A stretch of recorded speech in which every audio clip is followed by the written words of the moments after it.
The wind was a thief. It stole the warmth from the clapboard walls of the general store, pilfered the last of the autumn heat from the packed earth of Promise Creek's only street and stripped the hope from Alara's bones, leaving a cold, hollow ache. It was a late October wind, sharp with the coming bite of winter, and it carried the scent of pine and bitter dust. Inside, the air was thick with the ghosts of better days, the faint, sweet smell of molasses, the phantom aroma of fresh ground coffee, the memory of her husband, Thomas, his laughter echoing in the rafters. Now, there was only the scent of old wood, disuse, and her own quiet fear. The shelves, once groaning with bolts of calico, sacks of flour, and tins of peaches, were skeletal. A few lonely jars of pickles gleamed in the gray afternoon light. A single sack of beans slumped against a barrel. This was her inheritance, a failing business and the mountain of debt that had crushed the life from its owner. Alara traced the rim of a chipped porcelain cup, the one Thomas had always used. Her reflection was a watery distortion, a pale woman with eyes too large for her face. The town had turned its back. After the funeral, the whispers had started, sharp and cruel as the wind outside. They said Thomas had been a fool, a dreamer who'd overextended his credit and his luck. And they said she, the town-bred woman he'd brought back from the East, was to blame. Her supposed wants, her supposed needs. The women of Promise Creek, with their calloused hands and hard-won pragmatism, looked at her soft palms and saw a parasite. They did not see the nights she'd spent poring over the ledgers with Thomas, trying to make the numbers align. They did not see the garden she tilled until her back screamed, hoping to supplement their stock. They saw only a stranger, an outsider, and now, a widow presiding over a tomb of her husband's failed ambitions. The bell above the door had not rung in a week. Her meager savings were gone, spent on the plain pine box for Thomas. Soon, the banker, Mr. Gable, would come. His sympathy had been as thin as onion skin, stretched taut over a core of avarice. He held the note on the store, and he would take it. Then she would have nothing. Not even this shell of a life.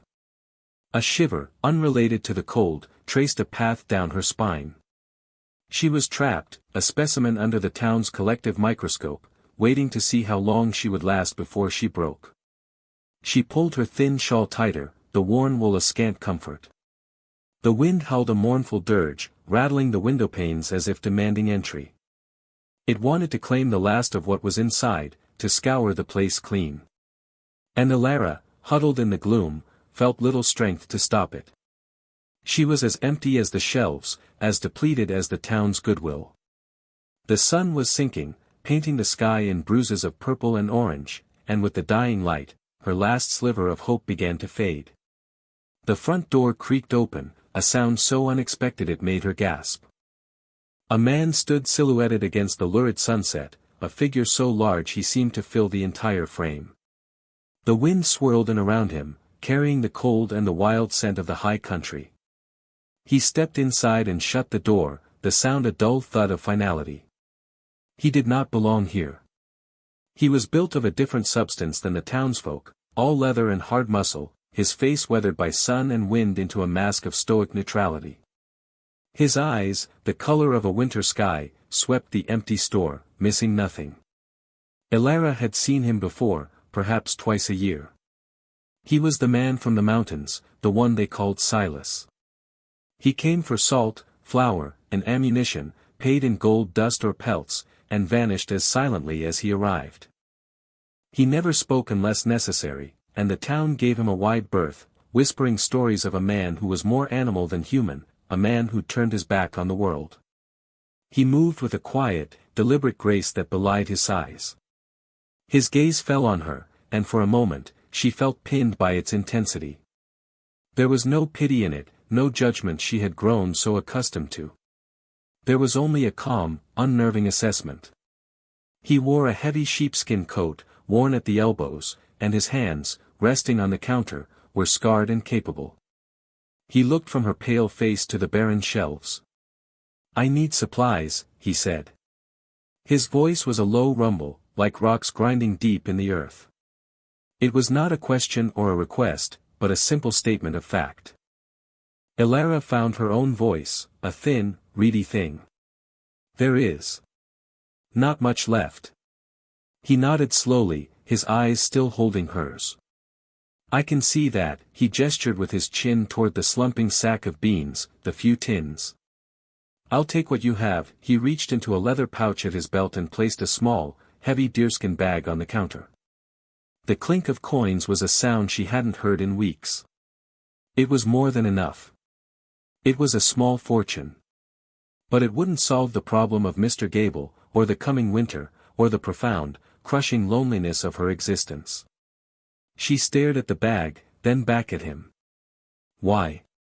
Why would he offer so much for so little? It made no sense. He saw the question in her eyes, the suspicion. A flicker of something, perhaps impatience, perhaps understanding, crossed his face. Blizzard's coming, he stated, his gaze shifting to the darkening windows. A bad one. The sky has the color. He was not making conversation, he was providing a reason, a logical explanation for his urgency. This was not charity. It was a transaction. He needed to be supplied and gone before the storm sealed the passes. She slowly began to gather the items. The last sack of beans. The dusty tins of tomatoes. A half-empty crate of potatoes from her own garden, the skins already beginning to wrinkle. Her hands trembled as she worked. This was it. The end of the store. When these items were gone, there would be nothing left to sell, nothing left to live on. Each tin she placed on the counter felt like a headstone for her life with Thomas.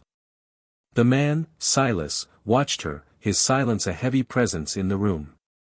He seemed to be taking inventory of more than just the goods. He was watching the tremor in her hands, the hollows beneath her cheekbones, the threadbare wool of her shawl. When she was finished, the meager pile looked pathetic on the vast, empty counter. It was hardly enough to sustain a man through a week, let alone a mountain winter. This is all, she whispered, her gaze fixed on the worn wood grain of the counter. She couldn't bring herself to look at him. She felt a profound sense of shame, of failure. The store had been Thomas's dream, his legacy, and she had overseen its demise. He didn't move to collect the goods. The silence stretched, filled only by the rising shriek of the wind. You have flour? He asked, his voice still low and even. No. The last was sold a month ago.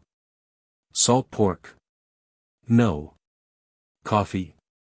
She shook her head, a small, miserable gesture. No. He was quiet for another long moment. She finally risked a glance at him. He was looking past her, through the open doorway to the small living quarters behind the shop. He could see the cold hearth, the single blanket on the cot. He could see the emptiness that mirrored the shelves out front. His jaw was tight, a muscle working beneath the weathered skin. When his eyes returned to hers, they held a new, unsettling depth. It wasn't pity. It was something harder, more pragmatic. It was the look of a man solving a problem, like a trapper assessing a broken snare. This town, he said, and it wasn't a question. They've left you to starve. The bluntness of the statement struck her like a physical blow. No one had dared say it, but she had seen it in their averted eyes, heard it in their silence. To hear it spoken aloud, by this stranger, was both a violation and a strange sort of validation. Tears pricked at her eyes, hot and shameful. She would not cry in front of him. She lifted her chin, a fragile gesture of defiance. I am managing, she lied, her voice brittle. He gave a short, humorless puff of air that wasn't quite a laugh. No, he said, his voice flat. You are not. He pushed the bag of coins closer to her. This won't last you the winter. And the banker will take the rest. He knew about Gable. Of course, he knew. A man like this, a man who survived alone in the wilderness, survived by observing, by understanding the predators in his environment, whether they be wolves or men in suits. He looked out the window again, where the first flakes of snow were beginning to swirl in the wind, white specks against the deepening twilight. The storm will close the pass for a week. Maybe more. I cannot get back to my cabin, he paused, letting the weight of his words settle in the cold air. I need a place to wait it out. Elara stared at him, her heart beginning to hammer against her ribs. The implication was monstrous, unthinkable. A man, a stranger, staying with her. Alone. The scandal would be the final nail in her coffin. The women of the town would have their proof of her low character. I cannot, she stammered. My reputation. Your reputation won't keep you warm, he cut in, his voice sharp with an authority that left no room for argument. And it won't fill your belly, he gestured to the meager pile of goods. This is not enough for me. And you have nothing, he then laid out his proposition, not as a plea, but as a contract, as stark and practical as the man himself. I will stay in your storeroom. I will hunt. I will chop you enough wood to last till spring. I will see that you have meat. In exchange for shelter from the storm and these supplies, he nudged the pile of tins. When the pass is clear, I will be gone, he held her gaze, and she saw the truth of his words. This was not a proposition of impropriety. It was a trade. An exchange for survival. Her reputation against her life. The wind rattled the door fiercely, as if trying to force her decision. The room was growing darker, colder. The thought of another night alone, listening to the storm and the gnawing in her stomach, was a terror she wasn't sure she could face again. She looked at his hands, scarred and strong. They were the hands of a man who could hold his own against the wilderness. Perhaps, she thought with a dizzying rush of desperation, they could hold his own against this town, too. She gave a single, jerky nod, unable to speak the word. Her reputation was already in ashes. What was one more sin, if it meant she might live to see the spring? The first few days of their arrangement were a silent treaty, governed by unspoken rules and the howling of the blizzard outside. Silas moved the supplies and his own meager pack into the cold, dusty storeroom at the back, a space cluttered with broken crates and smelling of mice. He laid out his bedroll in a corner and asked for nothing. Elara remained in her small living quarters, separated by a thin wooden door that felt as flimsy as her resolve. The proximity of him, a large and vital presence just a few feet away, was a constant, unnerving hum beneath the surface of her thoughts. She could hear him moving, the soft tread of his boots on the floorboards, the rustle of his blankets. It was an invasion, yet strangely, it was also a comfort. The house no longer felt empty. The silence was no longer absolute, it was shared. On the second morning, she woke to the rhythmic, percussive sound of an axe splitting wood. Peeking through the frosted window, she saw him in the yard behind the store. The world was a maelstrom of white, the snow driving down in a thick, blinding curtain. Silas seemed oblivious to it, a dark, unmovable figure against the chaos. He worked with an efficient, powerful economy of motion, his breath pluming in the frigid air. The pile of split logs grew steadily, a fortress of firewood that promised warmth for weeks to come. He had not asked where the axe was, he had simply found it. He had not asked for permission, he had seen a need and met it. This was his nature, she began to realize. He dealt in actions, not words. Later, he returned, shaking the snow from his coat like a great bear. He didn't come into her quarters but left a stack of freshly split pine by her door, its clean, sharp scent filling the air. It was a simple gesture, yet it felt more profound than any words of comfort the townsfolk had failed to offer. Their interactions were sparse, revolving around the necessities of life. In the evenings, she would cook. The first night, she made a thin soup from the last of her potatoes and one of the tins of tomatoes. She left a bowl for him on a crate just outside her door, then retreated, feeling foolish and uncertain. A while later, the empty bowl was returned to the same spot, washed clean. The next day, he disappeared into the white fury of the storm. Elara's anxiety spiked. The wind was a living thing, a predator.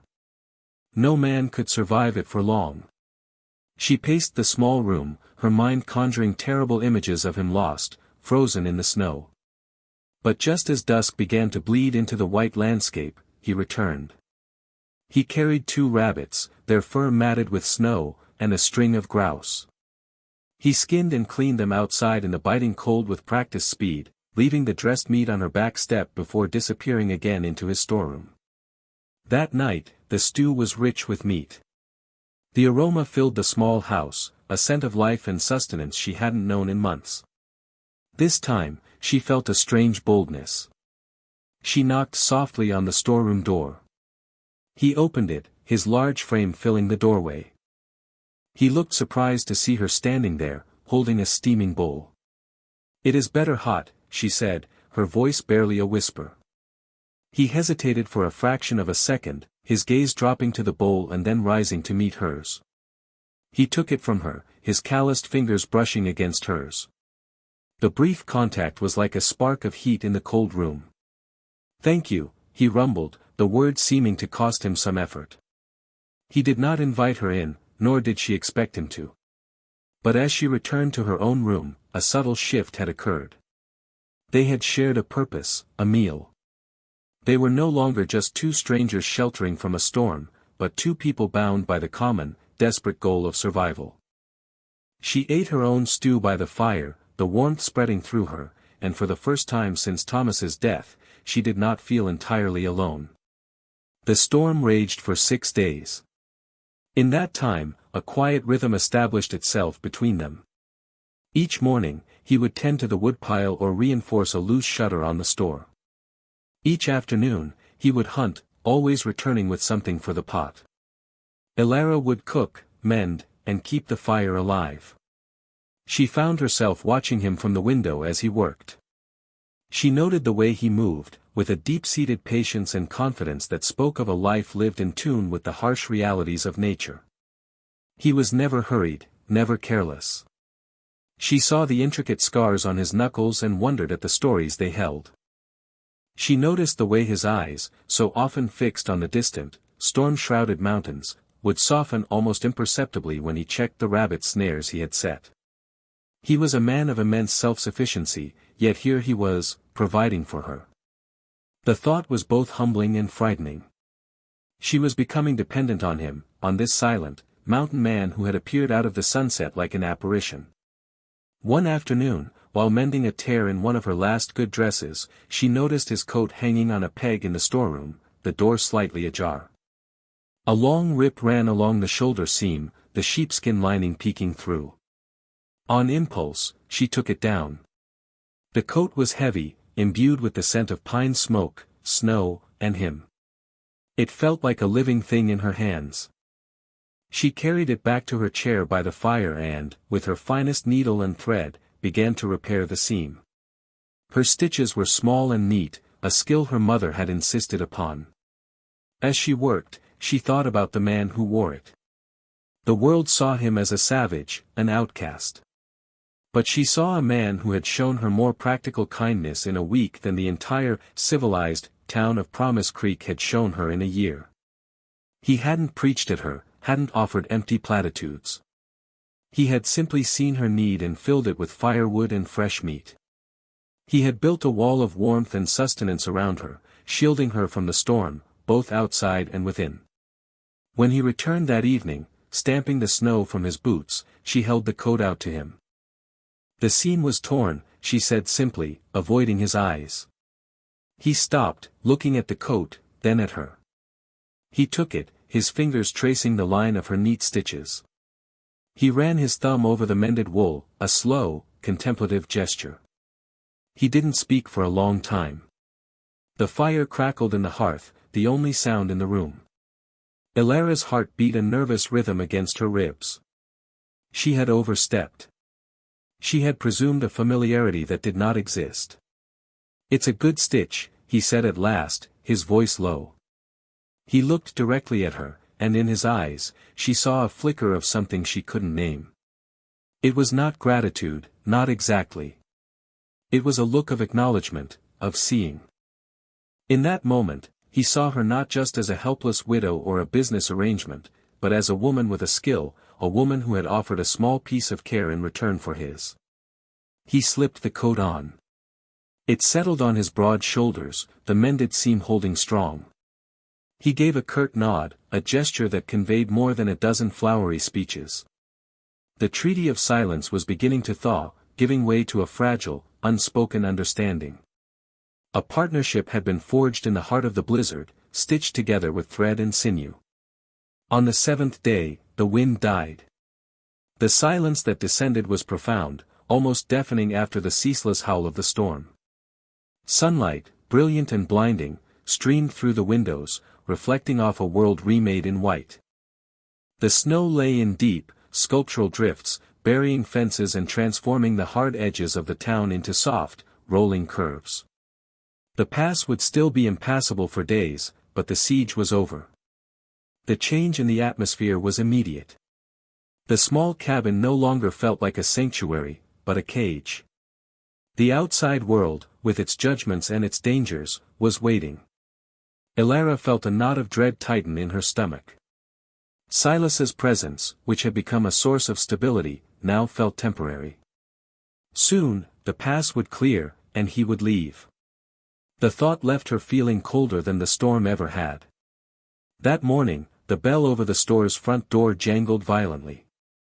The sound was an assault, a violation of the quiet peace they had cultivated. Elara froze, her hand halfway to the flour sack, one of several Silas had hauled from a hidden cache in his storeroom, a secret provision he hadn't mentioned. Silas, who had been checking the tension on a new bowstring by the hearth, went still.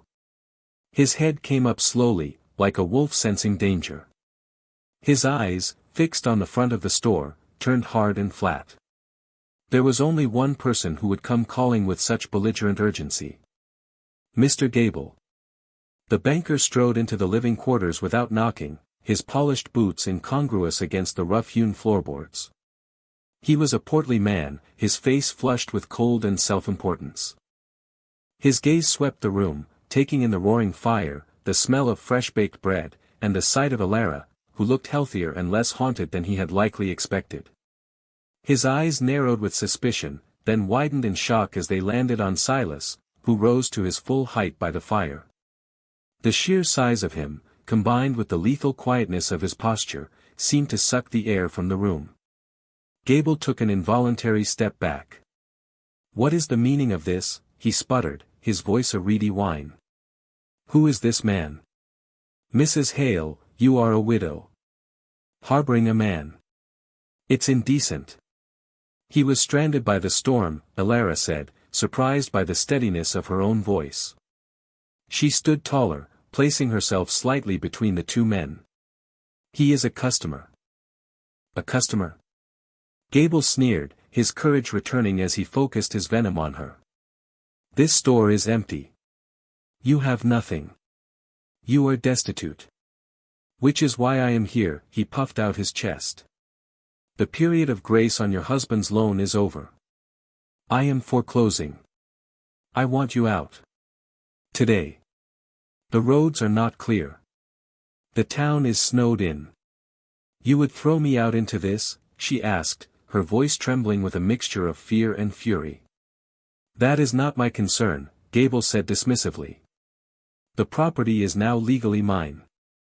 You are a trespasser." He took a step forward, his hand reaching as if to grab her arm. Before his fingers could touch her, Silas moved. It was not a sudden or aggressive motion. He simply shifted his weight and took one silent step, placing his body directly in Gable's path. He did not speak. He did not have to. His presence was a wall, an absolute and impassable barrier. He was taller than Gable by a head, his shoulders twice as broad. He looked down at the smaller man, his face devoid of all expression. It was this utter lack of emotion that was so terrifying. It was not the hot fury of a common brawler, but the cold, dispassionate calm of a predator. Gable's face paled. He stammered, trying to regain his blustering authority, but the words caught in his throat. He was a man who wielded power through paper and threats, through the perceived weakness of others. He had no defense against this kind of raw, physical certainty.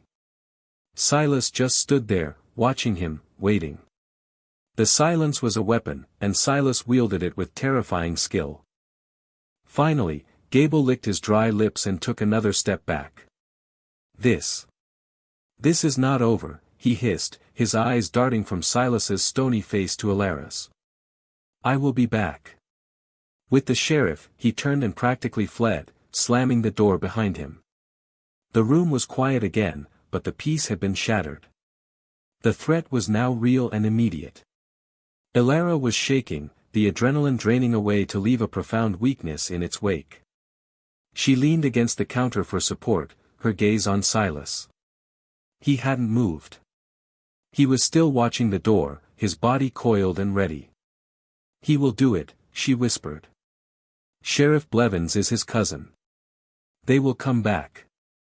Silas turned his head slowly, his winter sky eyes meeting hers. Yes, he said.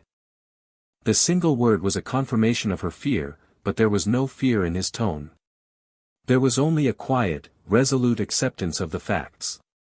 He looked around the small room, at the fire, at the mended coat hanging by the door, at the half-finished loaf of bread on the table. His gaze lingered for a moment, and Alara felt he was seeing more than just a room, he was seeing the life, however fragile, that they had built here. Let them come, he said, his voice a low promise. It was not a boast. It was a statement of intent. In that moment, Alara understood that he was no longer just a traveler waiting for a storm to pass. He had drawn a line in the snow, and her home, their home, was on his side of it. The fear in her heart did not vanish, but it was joined by a new, unfamiliar feeling, a flicker of defiant hope. The days that followed were thick with a tense, waiting silence. The sun shone, and the slow work of melting began, but the threat from Gable hung over them like a persistent frost. Alara and Silas spoke little of it, but the knowledge of the coming confrontation was a constant, unspoken presence. It changed things between them. The pragmatic arrangement of survival had been breached by an external threat, and in its place, something more personal and far more dangerous was beginning to grow. They were no longer just two people in a room, they were allies. Silas no longer spent his days hunting far from the store.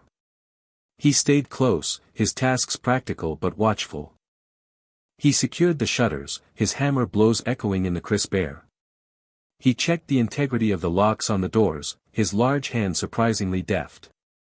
He was fortifying the small building, turning their shelter into a defense. Alara watched him, a knot of conflicting emotions twisting inside her.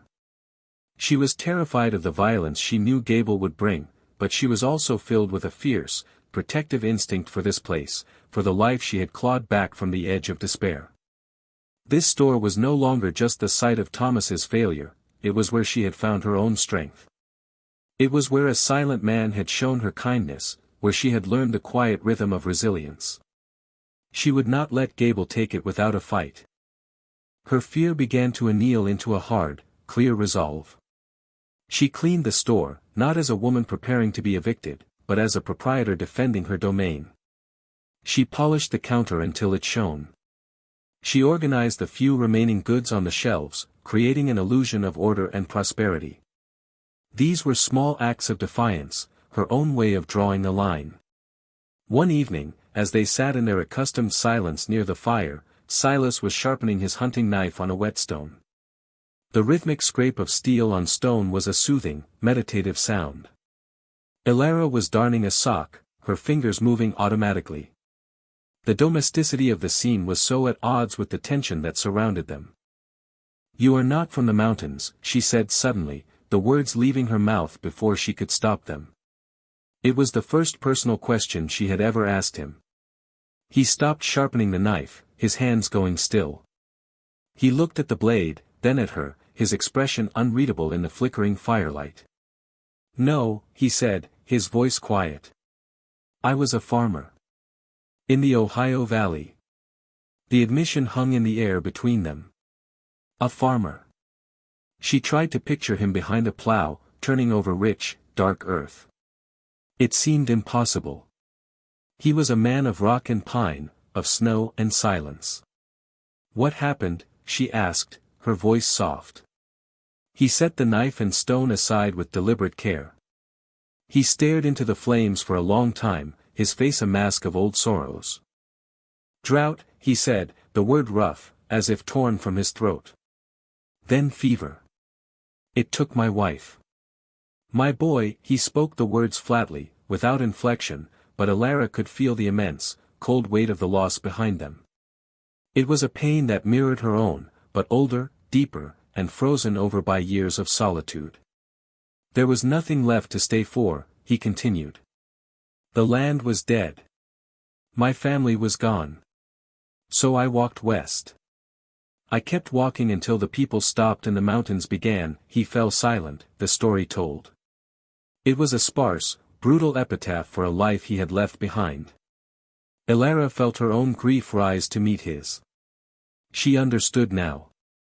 He hadn't turned his back on the world out of malice or misanthropy. The world had been taken from him, and he had sought a place where he could not be hurt again, a place of stark, clean solitude.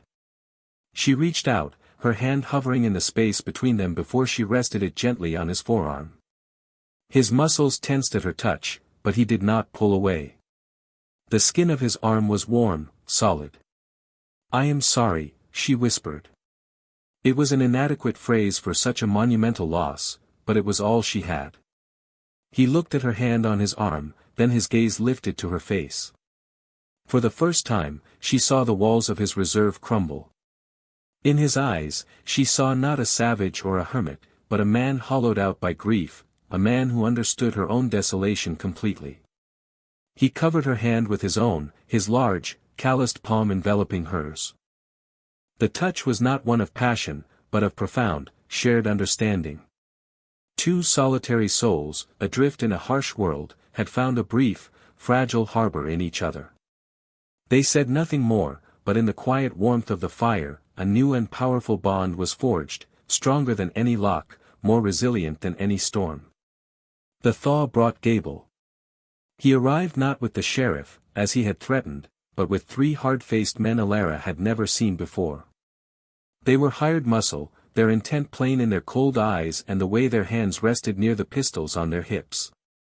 Sheriff Blevins, it seemed, was unwilling to get his own hands dirty, preferring to let Gable's thugs do the work of a formal eviction. They rode up just after dawn, their horses' hooves churning the melting snow into a brown slush. Silas saw them first. He was outside, splitting the last of a large log, and he paused, axe in hand, watching their approach. He didn't run or call out. He simply stood his ground, a silent, immovable sentinel. Alara's heart leaped into her throat. She ran to the door, her hands clenched into fists at her sides. Silas, she called out, her voice thin with fear. He glanced back at her, and his expression was calm, almost serene. Stay inside, he said, his voice low but carrying clearly in the still morning air. Bar the door, he was not asking.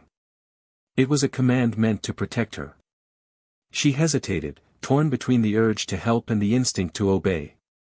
The men had dismounted, spreading out to flank Gable, who stood slightly behind them, a smug, triumphant look on his face. This is your last chance, widow. Gable shouted. Leave my property now, or my associates will remove you.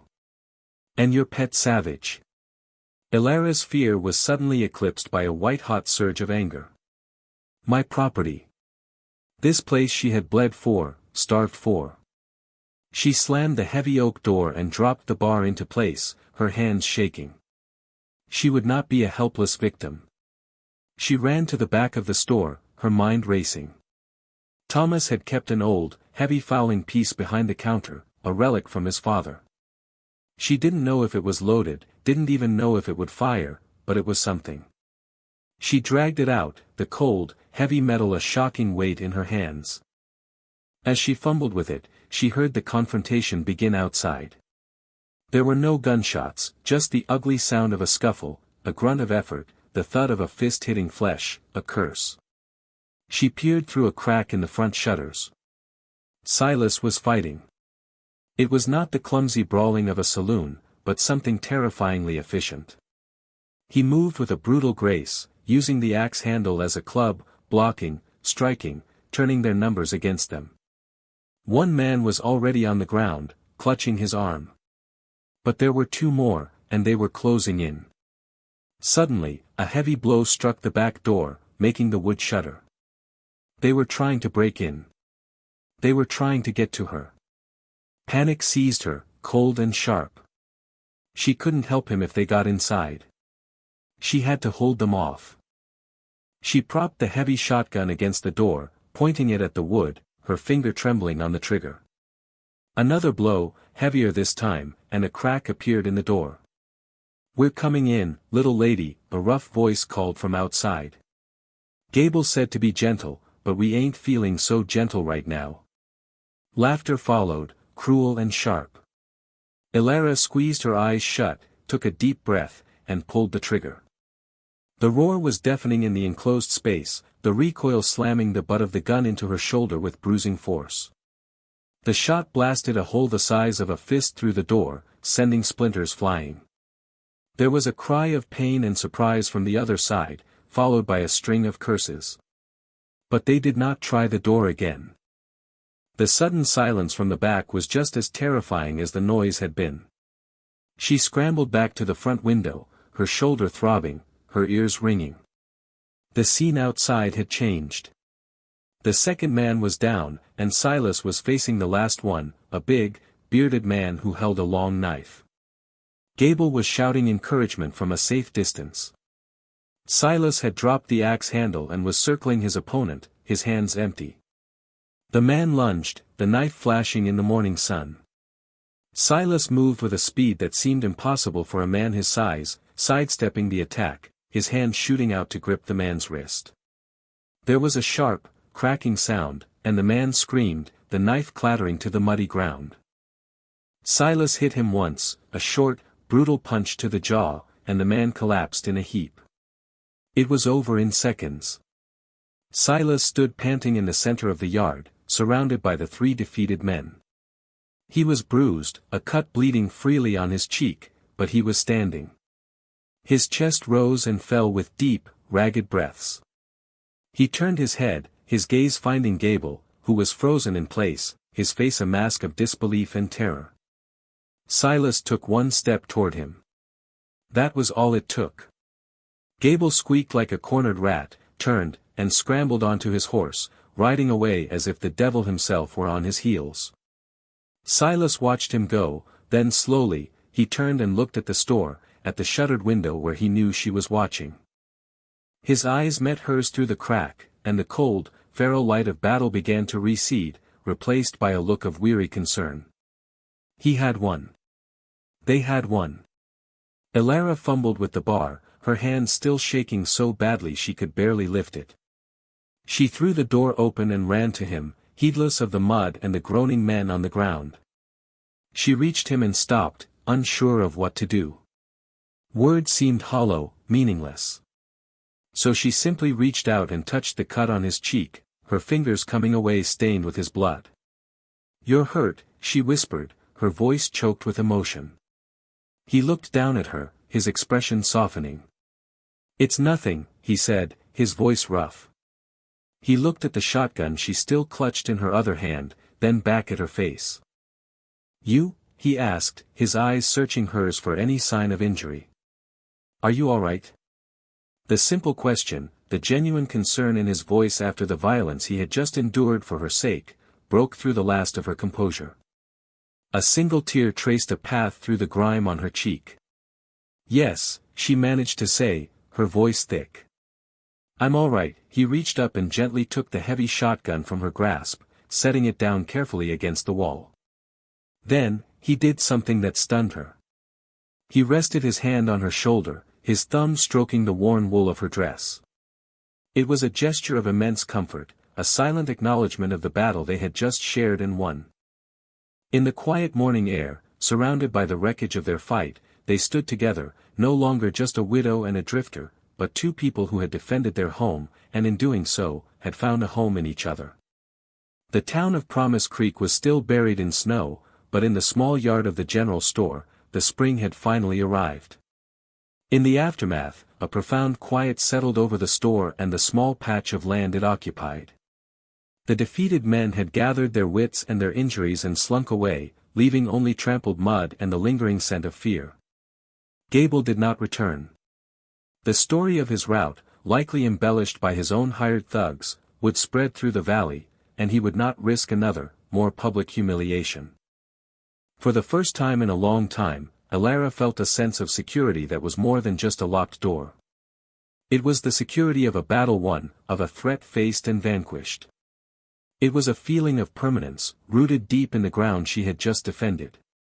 She and Silas worked without speaking, cleaning up the aftermath of the fight. She brought a basin of warm water and a clean cloth to tend to the cut on his cheek. He sat stiffly on a crate as she gently washed away the blood, her touch hesitant at first, then more confident. He watched her face as she worked, his expression unreadable. His skin was rough beneath her fingers, weathered by a life she could only imagine. When she finished, she applied a salve from a small tin on her shelf, its clean, sharp scent of wintergreen filling the air. Their faces were close, her breath warming his skin.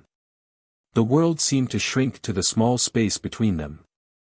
She could see the flecks of gray in his dark hair, the fine lines etched around his eyes. They were the map of a hard life, a life of loss and endurance. He reached up and caught her hand, his fingers gently closing around hers. "You were brave," he said, his voice a low murmur. "The shot. That was you." She looked down at their joined hands, her smaller, paler one almost lost in his. "I was afraid," she confessed. "But I was more afraid of losing this." "Of losing," she trailed off, unable to voice the rest of the thought. "Of losing you." He seemed to understand anyway. He squeezed her hand gently. "Fear has its uses," he said. "It tells you what's worth fighting for." He let her go, and the moment of intimacy passed, but it left an indelible mark on the air between them. Something had been irrevocably altered. The lines of their arrangement, shelter for sustenance, protection for a roof, had blurred and dissolved, replaced by a bond forged in shared adversity and sealed in quiet care. The snow continued to melt, and the pass to the high country would soon be clear. The thought, which had once filled Alara with a quiet dread, now seemed a distant, unreal possibility. She couldn't imagine this place without him. She couldn't imagine waking up to a silent house, to a yard without the steady rhythm of his axe, to a world where she was once again entirely alone. He did not speak of leaving. Instead, he began to work on the store itself. He replaced the back door that her shotgun blast had ruined, planing the wood until it fit perfectly in its frame. He reglazed the windowpane that had cracked in the winter wind. He acted not like a guest preparing to depart, but like a man setting his own house in order.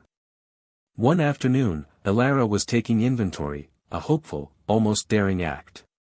She tallied the remaining beans, the flour Silas had provided, the jars of preserves from her own garden. It was not much, but it was a start. It was enough. She was a proprietor again. Silas entered the store from the front, stamping mud from his boots. He carried a small, scraggly sapling in his hands, its roots wrapped in a damp burlap sack. "Where did you get that?" she asked, surprised. "Found it down by the creek," he said. "An apple tree. A wild one. But the fruit will be good for cider, come fall." He looked around the front of the store, then gestured with his chin to the small patch of earth beside the front steps. "It'll get good sun there." He was talking about the future. About the fall. He was planting roots, literally and figuratively, in the soil she had claimed as her own. Hope, bright and fierce, bloomed in her chest. He wasn't leaving. The people of Promise Creek began to emerge from their winter hibernation. They saw the new door on the store, the tidy woodpile, the smoke curling from the chimney. They saw Silas, the mountain man, working in the yard, and Alara, the widow, sweeping her own front porch with a look of quiet dignity on her face. The whispers did not stop, but their tone began to change. The story of Gable's defeat had trickled down from the saloon, and the townsfolk looked at Silas with a new, grudging respect, and at Alara with a bewildered curiosity. She was not the fragile, broken thing they had expected. She had survived. She was stronger. The judgment in their eyes was slowly being replaced by a reluctant admiration. She had endured the winter, and she had not done it alone. That evening, they ate their meal at the small table in her living quarters, as they had started to do since the fight. The separation of their spaces had become an unnecessary fiction. The firelight cast a warm glow on the room, chasing the shadows into the corners. The stew was thick with the last of the rabbit, and the bread was fresh from the oven. It was a simple meal, but it felt like a feast. "The apple tree," Alara said softly, breaking the comfortable silence. "It's a good idea," Silas nodded, chewing his bread. "A place needs roots," he said, more to his plate than to her. He looked up, his eyes meeting hers across the table. "This is a good place," the words were simple, unadorned, but they held the weight of a vow. He wasn't just talking about the soil or the building. He was talking about what they had built together within these four walls. He was talking about a home. Alara felt a warmth spread through her that had nothing to do with the fire. The hollow ache that had been her constant companion for so long was gone, filled with something solid and real. She looked at this man, this stranger who had walked out of the wind and into her life. He had come for supplies, flour, salt, ammunition. A simple transaction. But he had given her so much more. He had given her warmth, and food, and protection. He had stood with her against the world and had shown her the strength she possessed within herself. He had been the harsh winter that forced the seed of her resilience to break through the frozen ground. She was no longer Thomas's widow, a subject of pity and scorn. She was Alara Hale, a woman who had faced down despair and won. She reached across the table and laid her hand over his. He turned his palm up, his fingers lacing with hers. His grip was strong, sure, and steady. Outside, the last of the snow was melting under a sky full of stars, and inside, in the quiet warmth of the fire, two solitary lives had become one. The cowboy had come for supplies, but he had found a home. And the widow, who had thought her life was over, had discovered it was only just beginning.